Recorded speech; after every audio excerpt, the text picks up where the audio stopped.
Hello friends, welcome back. तो अभी मैं फ़िज़िक्स पढ़ रहा था और इसमें जो चैप्टर है magnetic effect of electric current, इसमें एक एक्सपेरिमेंट है। तो पढ़ते पढ़ते मैंने सोचा कि इसे परफॉर्म करते हैं।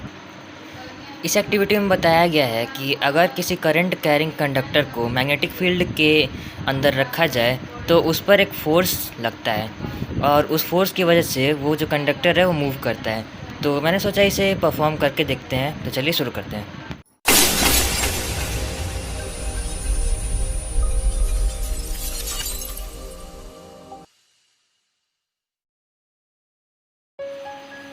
तो फ्रेंड्स, इस एक्सपेरिमेंट के लिए हमें कुछ चीज़ों की ज़रूरत पड़ेगी।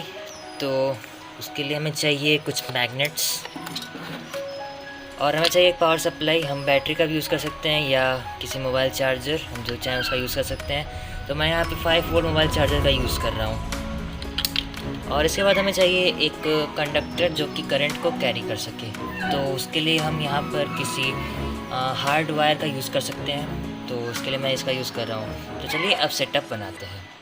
तो फ्रेंड्स, यहाँ पर सारा सेटअप हो चुका है।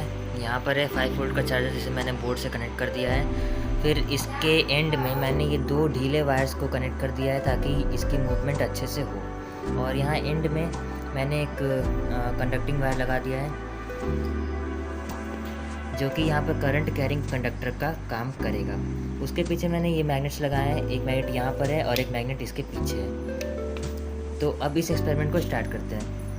तो हमें ये तो पता है कि जो मैग्नेट होते हैं, सारे मैग्नेट्स की अपने अपने कुछ मैग्नेटिक फील्ड होती है। तो इस मैग्नेट की भी कुछ अपनी मैग्नेटिक फील्ड होगी और जो मैग्नेटिक फील्ड है उसके इन्फ्लुएंस का एरिया लगभग इतना होगा यहाँ तक। तो इसका मतलब ये है कि मैंने करंट कैरिंग, मतलब अभी ये कंडक्टर है, करंट इसमें नहीं फ्लो कर रहा है क्योंकि स्विच ऑफ है। तो इस कंडक्टर को मैंने इसके मैग्नेटिक फील्ड के अंदर रखा हुआ है। इसका मतलब ये हुआ। तो अब हम स्विच को ऑन करेंगे तो हम देखेंगे कि ये जो वायर है ये अपनी पोजीशन से डिस्प्लेस होगा। तो चलिए हम ऑन करते हैं स्विच को। यहाँ पर मैं स्विच को ऑन कर रहा हूँ। तो आप देख सकते हैं फ्रेंड्स, वायर में मूवमेंट हो रही है। अभी स्विच ऑफ तो यहाँ पर मूवमेंट रुक गई। फिर स्विच ऑन तो यहाँ पर मूवमेंट चालू हो गई।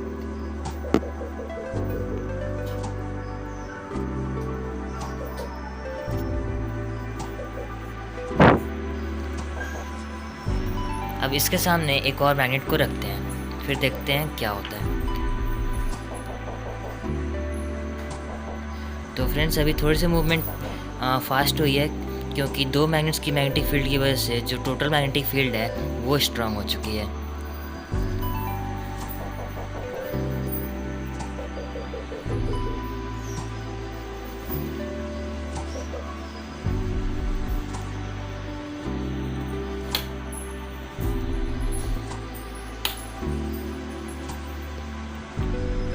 तो फ्रेंड्स, हमें ये तो पता ही है कि किसी पावर सोर्स के 2 टर्मिनल्स होते हैं, पॉजिटिव और नेगेटिव।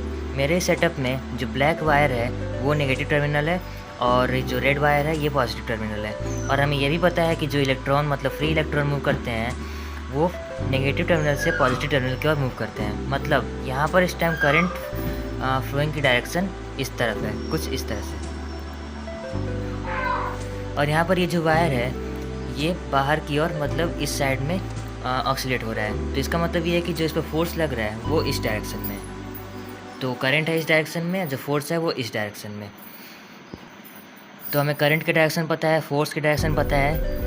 तो अब हम इससे मैग्नेटिक फील्ड को निकाल सकते हैं। मतलब मैग्नेटिक फील्ड की डायरेक्शन क्या है, हम इससे निकाल सकते हैं। तो फ्लेमिंग्स का लेफ्ट हैंड रूल यहाँ पर हम लगाएंगे।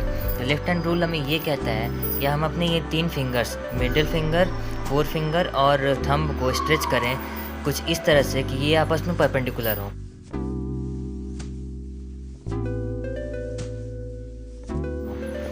तो जो हमारी जो थंब है वो फोर्स की डायरेक्शन को शो करती है और जो हमारी 4 फिंगर है वो मैग्नेटिक फील्ड की डायरेक्शन को शो करती है और जो हमारी मिडिल फिंगर है वो करंट की डायरेक्शन को शो करती है। तो हम क्या करेंगे, अपने इस रूल को यहाँ पर लगाएंगे मेरे सेटअप में। तो अभी यहाँ पर करंट की डायरेक्शन इधर की ओर है। तो करंट को शो करता है हमारा ये मिडिल फिंगर। तो ये वही करंट की डायरेक्शन। फोर्स की डायरेक्शन हमारा थंब शो करता है, फोर्स आउटवर्ड लग रहा है। तो हम फोर्स को कुछ ऐसे करेंगे।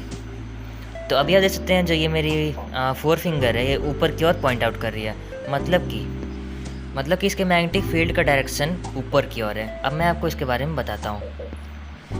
इस मैग्नेट के मैग्नेटिक फील्ड की डायरेक्शन ऊपर की ओर होने का मतलब ये है कि जो मैग्नेटिक फील्ड है वो मतलब मैग्नेटिक लाइंस वो यहाँ से मतलब इसके इस फेस से निकल रही हैं और पीछे जाके यहाँ पर स्ट्राइक कर रही हैं। तो हम सब ने ये पढ़ा भी है कि मैग्नेटिक लाइंस की प्रॉपर्टी ये होती है कि वो हमेशा मैग्नेट के नॉर्थ पोल से निकलती हैं और साउथ पोल पर स्ट्राइक करती हैं। तो इसका मतलब यहाँ पर जो हमारे सामने ये मैग्नेट का फेस दिख रहा है ये नॉर्थ पोल है और इसके पीछे वाला साउथ पोल। तो फ्रेंड्स ये था किकिंग वायर एक्सपेरिमेंट, जिसमें हमने करंट के डायरेक्शन और फोर्स की डायरेक्शन से मैग्नेटिक फील्ड की डायरेक्शन को पता किया फ्लेमिंग्स लेफ्ट हैंड रूल लगाकर। और ये class 10th NCERT science book में chapter number 13 magnetic effect of electric current का टॉपिक है। तो अगर आपको ये वीडियो अच्छी लगी तो वीडियो को लाइक करें, चैनल को सब्सक्राइब करके बेल आइकन प्रेस करना ना भूलें।